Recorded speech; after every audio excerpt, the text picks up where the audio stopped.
Okay, since Jarvis said that he's going to leave JC out of the conversation, I will then guide left as well. I'll just leave it be. I'll leave No, it be. T, And don't follow me. Let's we'll talk about him. yeah, I just we'll don't want to be be the one to bring him up. yeah, we'll stick to Happy Friday and for now. Happy Friday. Yes, let's Yeah, go. we reserve the right to deep dive into this conversation and pivot yet again. So anyway, speaking of pivot, you hope that the Hawks are able to pivot from a tough loss Tuesday to the Wizards. They're of course taking on the Blazers tonight, and you really hope that they also pivot from a tough loss to the Blazers back on January 30th, because that was just a 4-point loss. Dejounte Murray had the game of his life. He played out of his mind. Right. 40 points, but unfortunately that guy on the other side, Dame Dollar, had 42, and that along with just one other bucket was enough to get them past the Hawks. So you don't want to see that again, if you will. And it really made me think about this. Jarvis, we say Bradley Beal, but we could also throw Kyle Kuzma in there, because both of Yes. them manhandled the Hawks Yes. for a combined Absolutely. 65 points on Tuesday. That's what really carried the team to victory. But to your point, Quin Snyder's had a couple days to kind of reassess. And one of the things they talk about with him is that he's able to see the nuances and kind of guide players, if you will. And we even saw a tweet from our buddy Caleb Johnson, who showed Quin Snyder having some quality time, some one-on-one time with Aaron Holiday in that regard.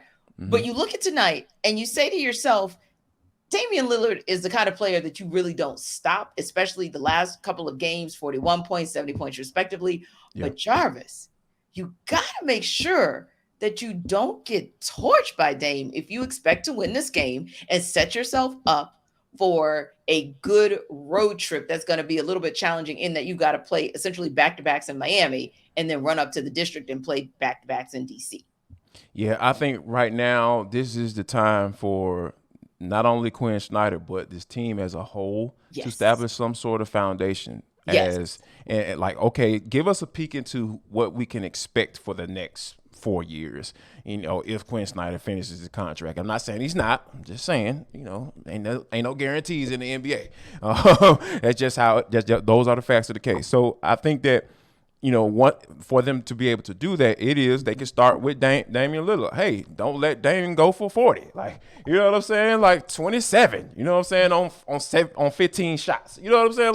Like let's kind of work through this thing. Like let's because the what you don't want to do is have these unrealistic expectations, right? With the new coach coming in, and DeAndre Hunter even talked about it after the loss.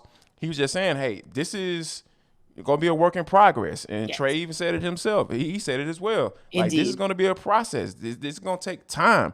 It's just a matter of fact that you're in a space where you ain't got that much time. You got 20 games to get this thing figured out, or at least to get in the tournament, well, you're in the playing tournament right now, but you want to be able to be somebody that has established some sort of identity as to what this team is going to look like going forward. But you want to have some success in the short term as well, because, like, the thing that I thought was really interesting, I find it interesting that you went back to that Portland game, right? So January 28th, they lost to the Los Angeles Clippers. Mm-hmm. And from that point on up until now, it's been loss, win, loss, win, loss, win. And now they just lost against the Washington Wizards. Now, like, okay, based off of what the pattern that they've drawn and the inconsistency that they've shown, they're going to lose this game. So I just think that they need to start breaking the patterns that they've built over these 60-some-odd games. And once they start doing that, then I'll be a little bit more optimistic about where this team is going in the future. Yeah, I would agree with you with that as well. It's about the consistency, and it's about making sure that when we say consistency, we really do mean all 48 minutes. We Yeah, saw there that we in go. Tuesday's game. It has to be down to the last second, not just of at the 48 or 00 mark, but even the halftime mark, because I still say you potentially left 2 to 3 points on the floor with 0.9 seconds left on the clock, and nobody decides to even heave it half court or try it full court. I mean, anything can happen. Or you Right. could have gotten fouled just the way they called Trey for the foul. Just little things like that speak to your consistency point as well. And, I think about this. The one thing that encourages me is, to your point, win-win, loss, win-win, loss. Quin Snyder wasn't on the sidelines. So Yeah. now that Quin Snyder is on the sidelines, can we possibly look for or be encouraged that maybe there's an opportunity there for somebody to show improve at least a little bump? And Jarvis, we look back sometimes to see where can we see that. And I looked into 2013, 2014, that one year that Quin Snyder was here, right? And Right. whose numbers look good? The junkyard dog, the defensive guy, Damari Carroll. His numbers Yeah, I at remember. Mm-hmm. every area literally bumped up. So he was with Utah, oddly enough, the Jazz in 12-13. He comes to Atlanta in 13-14, and he's still playing about the same number of games, maybe 6 or so extra games, but he doubles his minutes, but not just doubles his minutes. When he's in there, he's producing. So he's going Right. up to 47% from 46 at from the field.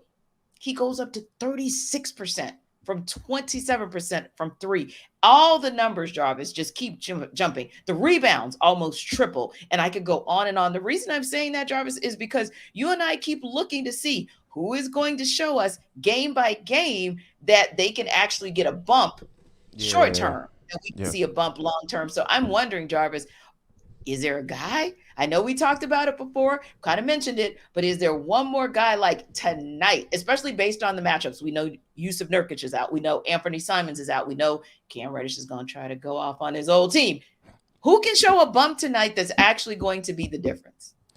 Wow, that is a very good question. I think that just based off of what went down the last time we saw this team play, Dejounte Murray, because like he came in as the two-way guy, the best defender on this team, the guy that can come in and lock somebody down. Now, granted, this is the NBA. There is a lot of guys that can score the basketball, and Bradley Beal is one of them. Sometimes he gets forgotten about because he plays for the Washington Wizards, and I get that, but the dude can get buckets. So when you see that kind of play out like that, and Bradley Beal was talking trash with it too. So I think that Dejounte Murray may be in that mindset of, okay, now let me show y'all why I'm out here, why I came to this team, why I was coveted, why they gave up 3 first-round picks for me to come over here and be that off-ball guard or on-ball guard next to Trae Young. So I think Dejounte Murray is a good candidate to kind of benefit from a coach like a Quin Snyder, because Lord knows how much praise he had for Coach Pop when he was in San Antonio. You even saw that after they played against each other. And those guys, Dejounte Murray went out his way to make sure they went and go talk to Coach. So a widely respected coach like Coach Pop and a widely respected coach like around the league in Quin Snyder, I wholeheartedly believe that Dejounte Murray is going to benefit from that.